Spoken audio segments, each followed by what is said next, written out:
over my dead body.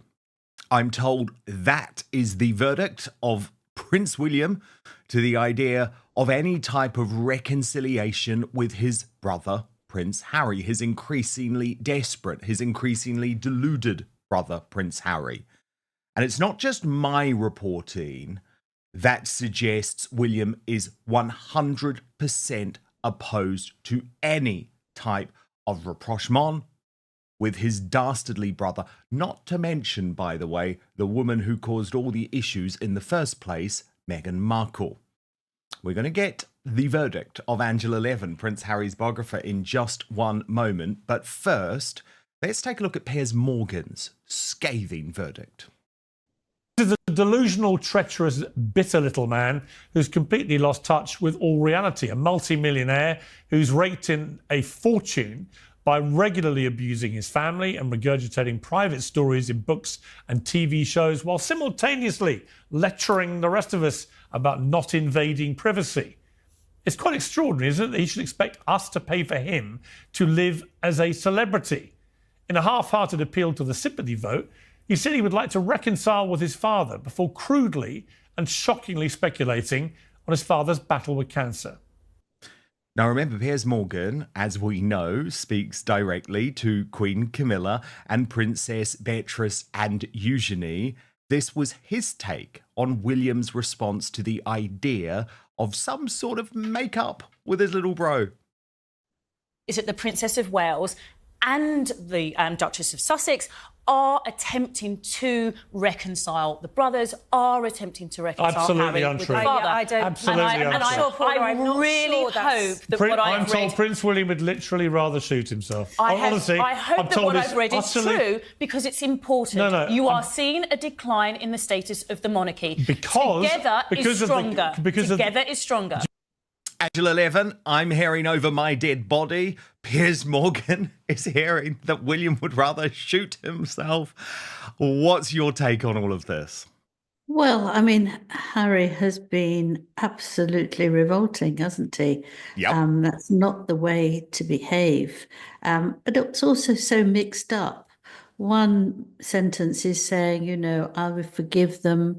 Even that's sort of pretty ghastly, but I will forgive them. I want to be there. I want to make it all right. And the next, he's suggesting what absolutely the king and the rest of the royals don't want, that he will come and talk and sell everything off to somebody to earn some money of whatever they said, particularly with his father's illness of cancer. You have to be very careful who you discuss it with. And it's obvious that he doesn't want to say exactly what type it is, and we must abide by that. Prince William is done playing nice. According to Dan Wootton, William's response to the idea of reconciling with Prince Harry was blunt and brutal. Over my dead body. Let that sink in for a moment. This is the future King of England saying he'd rather shoot himself than make peace with his brother. And honestly, after everything Harry's done, the Netflix series, the bombshell memoir, and now this latest plea for sympathy, can you blame him? Piers Morgan doesn't hold back, calling Harry a delusional, bitter little man who's made millions trashing his own family. And you know what? William's over my dead body reaction makes a lot of sense when you consider that Harry is now dragging King Charles's cancer battle into the spotlight. This is supposed to be his father, a man he supposedly wants to reconcile with, and yet he's using his health as a talking point to gain sympathy. Disgusting or desperate? You decide. But Harry wants to, I think it all goes back to Meghan, who wants to destroy the royal family. And whatever he says and whatever he tries to do, it's got to have this part that is going to kill it off. He says he's going to stay with the Prime Minister and with the and try and get him to sort of change things so that he can change the law. Having spent week after week and now being responsible for paying £1.5 million for all the people who've been speaking on his behalf or not speaking on his behalf. So it's just the most biggest nasty mess. And actually what really has made lots of people feel sick is his way of saying, well, my father, I don't know how long he's going to live. Well, yes, Now, actually, that let's take is- a look at the moment that he said exactly that, and then you'll see how Piers Morgan responds. How much longer my father has. You know, he won't speak to me because of this security stuff. But it would be nice to reconcile. You think that's the only reason he doesn't want to talk to you, Harry? It's not that you trashed him, his wife, your brother, your brother's wife, everybody else, calling them all a bunch of callous racists. Think that might have played some part in why none of them want to talk to you or trust you as far as they can throw you? Now, obviously, if Harry did want to reconcile with his father, then perhaps he wouldn't be repeatedly attacking him on TV. The fact is that he and Meghan have become a waning brand of vanishingly limited interest to the American or the British public. Their only currency that works is to peddle very unpleasant stuff about the family and monarchy that they abandoned and are now apparently on a mission to destroy. Now, the king can end this feud, Harry's right, but not by shaking hands with this treacherous little weasel, but by stripping him and his wife of the royal titles that they love to use for commercial gain without doing any of the work that comes with being a working royal in this country. And we saw that, of course, as the VE Day celebrations happened this week. That's what a real royal does. They don't lounge in a California mansion spending the ill-gotten gains they make from trashing their family.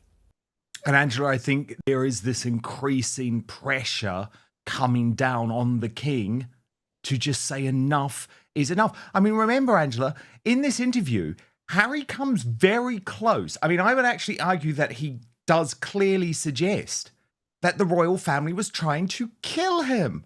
It's out of control. Angela Levin, who's literally written the book on Prince Harry, calls him absolutely revolting. And she's not wrong. One minute, Harry's talking about forgiveness and how he wants to make amends. The next minute, he's threatening to expose even more secrets about the royal family if they don't play nice. That's not reconciliation. That's emotional blackmail. And Angela isn't the only one who's had enough. The entire UK is fed up with Harry's endless pity party. Levin points out that Harry's actions are incredibly mixed up. He says he wants to make things right, but he's also hinting that he's got more dirt to spill if things don't go his way.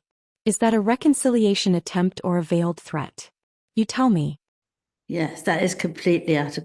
And that was the feeling that because they won't give him the bodyguards who have got guns, therefore they want to kill him. But there's a whole list of people that you can go to who are very good.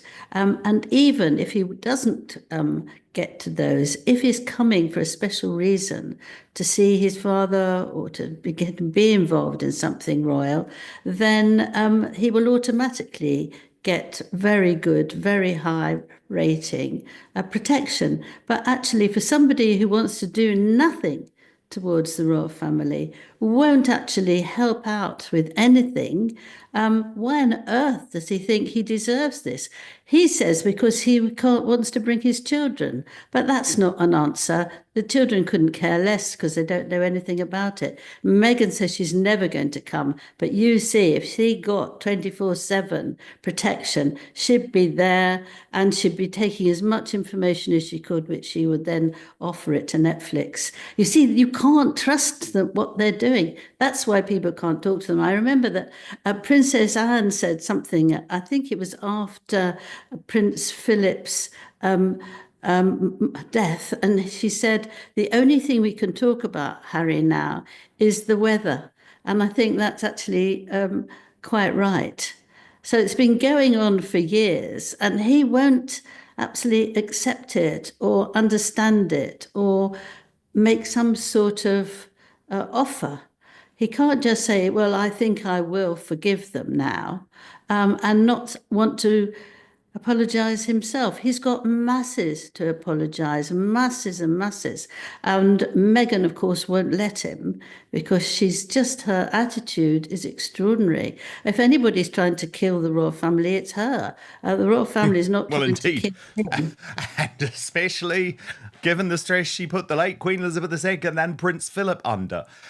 In this latest episode of Piers Morgan Uncensored, Angela, he's also gone back a little bit, but it really is worth listening to because remember he lost his job at ITV's Good Morning Britain for claiming that Meghan Markle was lying in her Oprah Winfrey interview, something that we both believe and have been able to prove over the years that she most certainly was. Well, Piers now thinks he can deliver the proof that Meghan and Harry both lied to Oprah. Watch this. Those are your words. Okay. And Prince Harry very clearly said those were not the words that he used to describe. He later blamed the media. He heard. Let me just remind you what they told Oprah Winfrey. She said that she was suicidal and that when she went to somebody senior at the palace to ask for help, she was told she couldn't get any. I didn't believe it at the time. It never appeared in Harry's book. She's never repeated it. There has never been any shred of evidence to support that story whatsoever. One.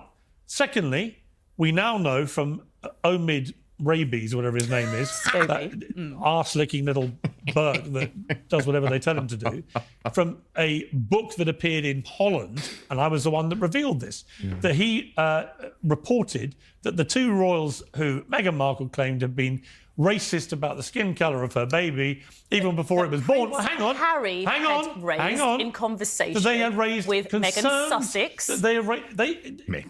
She wanted us to believe, and told the world via Oprah, that they had raised concerns about the skin colour of her unborn baby. In what world do you think it is likely that Catherine or Charles ever espoused a single racist undertone to any comment about the birth of their unborn child? And again, Paula, it never appeared in his book. He never repeated it again, and nor did she. And in fact, he then said later, oh, no, it was the media that said it was racist, not me, Gov. And Angela, why this matters so much is that this was the red line. It's like Prince Harry can go on to the British Bashing Corporation, the BBC, and say, I want a reconciliation. But I'm sorry, until you apologise, until you admit that you lied, until you admit that Charles and Catherine did not make a racist comment, there is no going back. And I do not blame William one bit for his position because it was made abundantly clear to Harry before the publication of Spare, before the Netflix series, that if he wanted any way back, he had to be careful in certain areas. And not only was he just not careful, Angela, he actually went so far. And here's the elephant in the room, Meghan Markle. Dan Wootton hints that Meghan is pulling the strings behind Harry's every move. Think about it. Since meeting Meghan, Harry's distanced himself from every single member of his family. First it was the Queen, then it was his father. Now it's his own brother. If William is saying over my dead body, it's probably because he sees exactly what's happening. Harry is being manipulated by a woman who's got everything to gain from this family feud. Meghan keeps claiming she felt unprotected by the royal family. But let's flip the script. Who's really unprotected here? William, who's watching his brother turn into a walking tabloid headline. Or Harry, who's lost every single ally he once had. Yeah, well, that book is absolutely repulsive, isn't it? But I have said time after time, I don't understand why all these ghastly things are in it. If he felt that he wanted to make amends in the future, I mean, it's a ridiculous thing to do. But I wondered who encouraged him to do that? Who encouraged him to say that he'd killed 20 people in Afghanistan? Who will tell him that he has done all sorts of difficult and horrible things and then pretended that they're not there? I can't understand it. I thought maybe the person who read the book for the publisher, maybe the lawyer who always makes sure that you haven't got things that will go to court. None of that seems to have said, look out, mate, don't you think you ought to be very careful about that, especially saying how many people you've killed in the army. It won't help you. But I can't imagine that Harry said yes, and I want to take it out. And I can't imagine that he said nothing about it. I mean, it's just a very peculiar position that he's in, but he's lost both ways. And I think you can never forget that. And he doesn't want to go backwards. He and Meghan pretend there's no backwards. They start again, which is why he keeps going back to court, because he never listens to what they say, that you can't do this. And he still says, yes, I can. And he keeps on and on and on and on, because in the end, he hopes that they give in. But it's a ridiculous way to behave, and so spiteful and nasty. And why don't they? If they hate the royal family, they can't bear anything about it. Go and have a lovely time in America. Do what you like. Shut up. Just get on with what you want to do. Never mind about showing your children. Just get on with it. You can have a lovely time.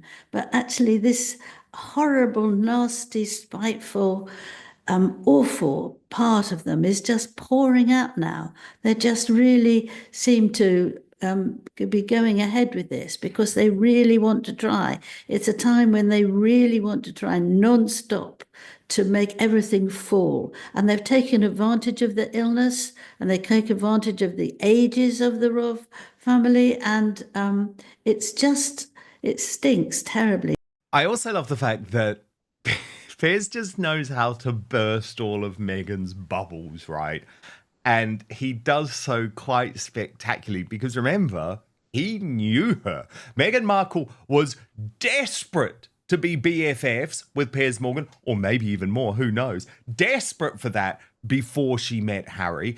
And in this little moment, Angela, Piers reveals the real Meghan Markle, and it's nothing like the Earth Mother that she tries to portray on Jamie Kern-Lima's podcast.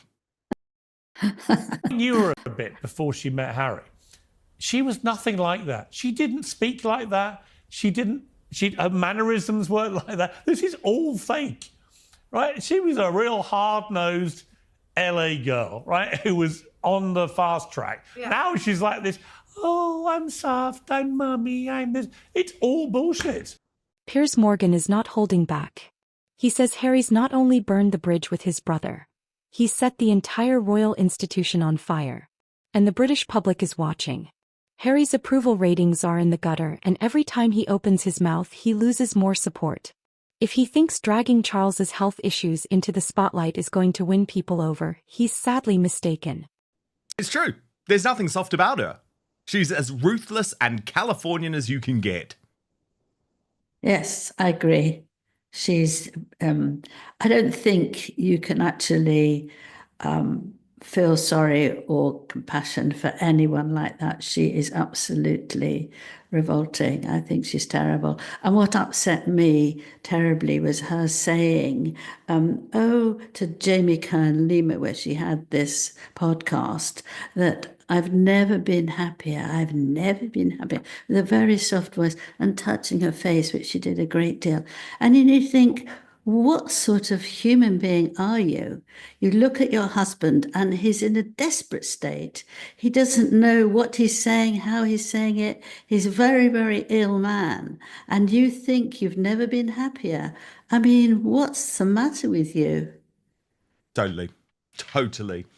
Now, Angela, because it was VE Day, or just for people outside of the United Kingdom to explain, it was the bank holiday yesterday, so everyone was off work in the United Kingdom, and that's why there was this incredible celebration for VE Day where we saw all of the royals. But what it also meant is that there's been a lot of political heat on Prince Harry because his comments, which have reverberated all weekend, especially in regards to the King's health, unfortunately did take some shine off what was a wonderful day.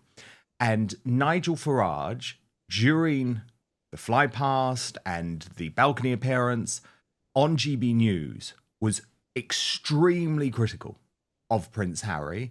He is, of course, the favourite at the moment to become the next Prime Minister of the United Kingdom, which makes this very interesting.